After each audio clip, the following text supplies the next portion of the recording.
Olá, tudo bem?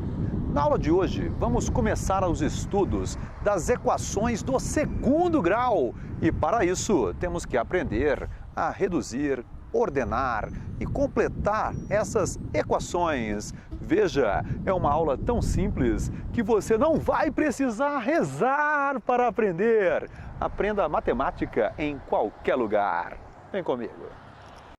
Muito bem, pessoal, vamos iniciar os estudos então das equações do segundo grau. E para identificá-las, nada melhor do que colocar na tela uma expressão que é chamada de equação do segundo grau. Observe a expressão que eu coloquei na tela, ax² mais bx mais c igual a zero. Essa expressão ela deve estar causando em você já um certo pânico, porque tem muitas letras, perfeito? Vamos identificar o seguinte, algumas dessas letras, as que estão coloridas, elas serão chamadas de coeficientes. Observe que os coeficientes, na verdade, são números, tá? Então aí eu coloquei na forma genérica para que eu possa me relacionar e conversar de você de uma maneira mais eficiente. Então observe que o A que está multiplicando o x² é um número, o B que está multiplicando o x é um número, e o C, né, que está isolado, não está multiplicando nenhuma outra letra, é um número também. Perfeito? Então os coeficientes, na verdade, são as letras aí que representam números A, B e C. Para que uma equação seja uma equação do segundo grau, é obrigatório que esta letra A, que é o coeficiente A, seja diferente de zero. É meio lógico, né? Porque se o A for igual a zero, observe que ele vai multiplicar o x² e vai desaparecer o x². Então a equação deixaria de ser uma equação do segundo grau. Perfeito? Então, se o A for zero, a equação não será do segundo grau. Então nós temos que garantir que o A é um número diferente de zero. Bem, essa expressão que está na tela, ela possui separação pelo sinal de mais e também poderia ser pelo sinal de menos. O sinal de mais e o sinal de menos, ela vai separar a minha expressão nos termos. Então eu tenho, na verdade, três termos. O primeiro termo é ax². O segundo termo é mais bx. E o terceiro termo é mais c. Observe que o sinal de mais é o que separa um termo de outro. Então, se essa expressão tem três termos, ela é chamada de trinômio. Perfeito isso? Vamos continuar. Observe que a incógnita, ou seja, o valor desconhecido, o número que nós desejamos encontrar como resposta é a letra x. Então, todo o nosso trabalho será para descobrir qual é o valor de x. O nosso trabalho não é descobrir o valor de A, não é descobrir o valor de B e não é descobrir o valor de C. O nosso trabalho é descobrir o valor de x. Por isso que ela é chamada de incógnita, ou seja, um valor desconhecido. Bem, vamos pegar então o primeiro termo. Ele está aí no quadro, né, na tela, ele está ax². Veja, quem é o coeficiente? É o A. O que me interessa nesse momento é te mostrar que aparece um expoente 2. Esse expoente 2 será chamado de grau. Então, ax² é um termo que tem grau 2. Por que o grau é 2? Porque o expoente da incógnita é 2. Combinado? Vamos ver o outro.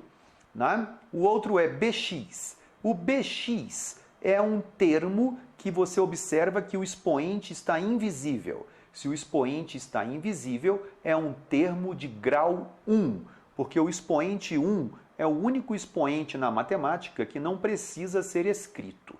Então eu tenho que bx é um termo de grau 1.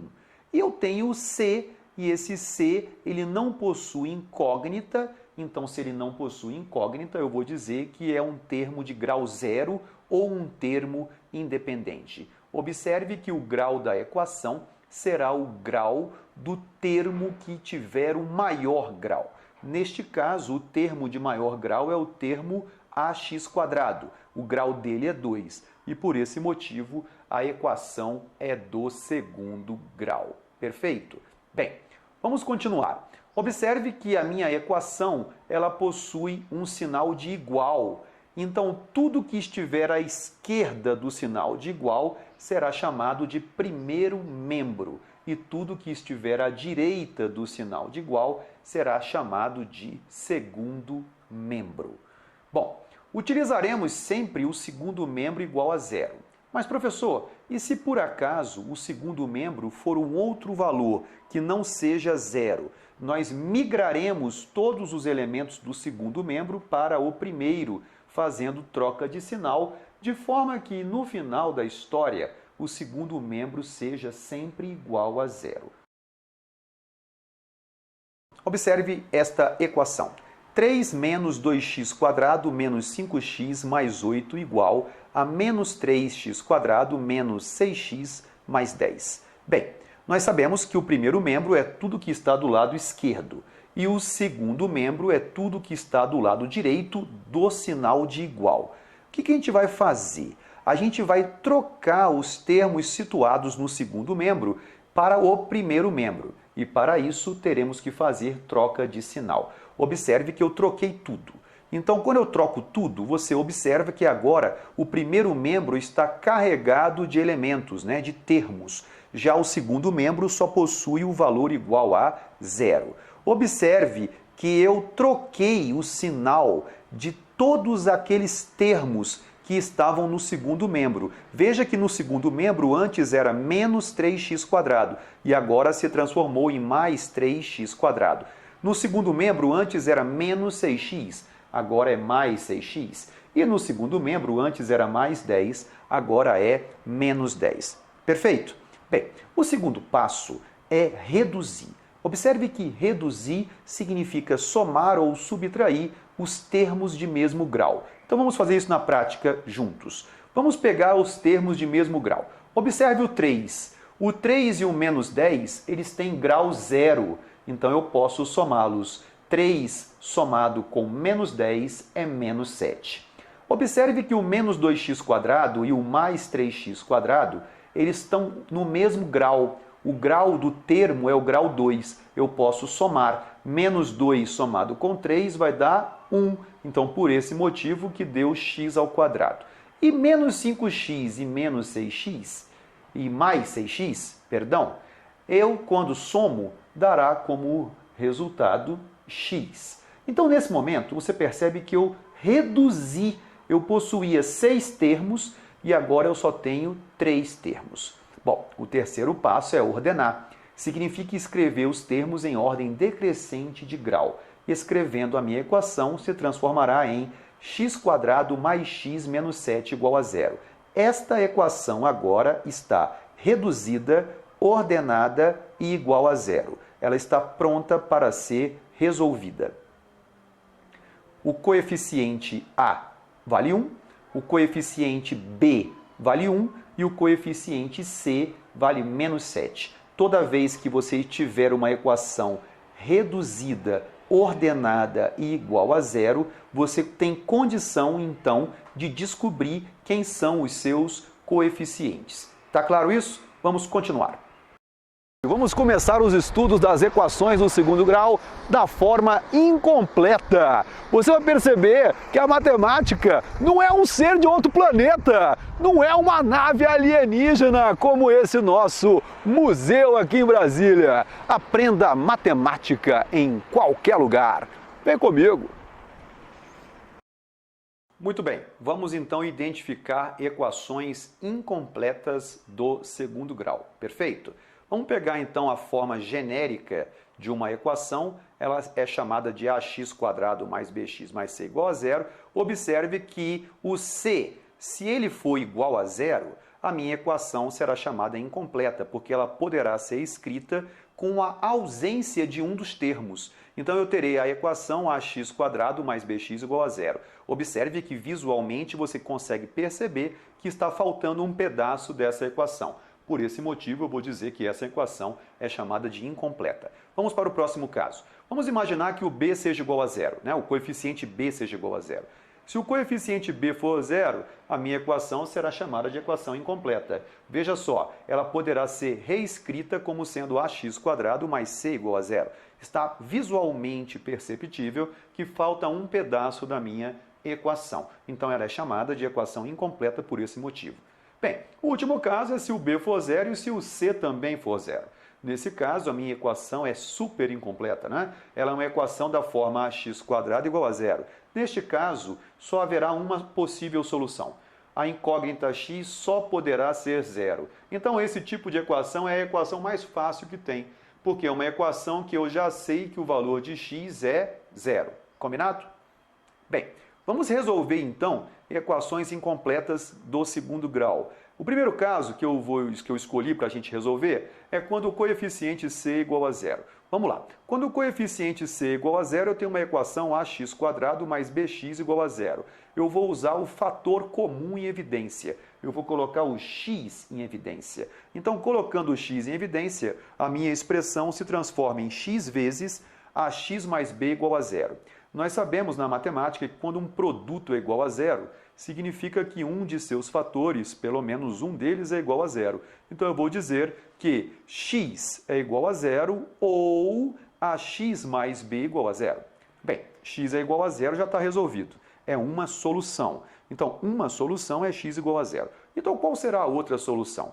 Ax mais b igual a zero é uma equação do primeiro grau. Então, eu vou isolar o x. Como é que eu faço isso? Eu passo o b para o lado direito, ele vai para o outro lado trocando o sinal, então vai ficar x igual a menos b, e eu passo o a dividindo. Então a solução passa a ser x igual a menos b sobre a. Vamos fazer um exemplo prático para verificarmos como isso funciona. O meu exemplo é esse, 2x² mais 10x igual a zero. Identificamos que o coeficiente a vale 2 e o coeficiente b vale 10, e não aparece o coeficiente c, então o coeficiente c vale zero. Vamos usar o fator comum em evidência. Vamos lá. Colocando o x em evidência, eu tenho que a minha expressão se transforma em x vezes 2x mais 10 igual a zero. Você deve estar se perguntando, professor, poderia colocar o 2 em evidência também? Poderia, tá? Isso não vai modificar a solução. Eu estou apenas querendo manter a mesma ideia que eu havia feito do lado esquerdo da tela. Então significa que o produto dos dois fatores é zero e significa que pelo menos um deles deve ser zero. Então já sei que o x é igual a zero. Ou, não é? Então x igual a zero é uma solução. Ou 2x mais 10 deve ser igual a zero.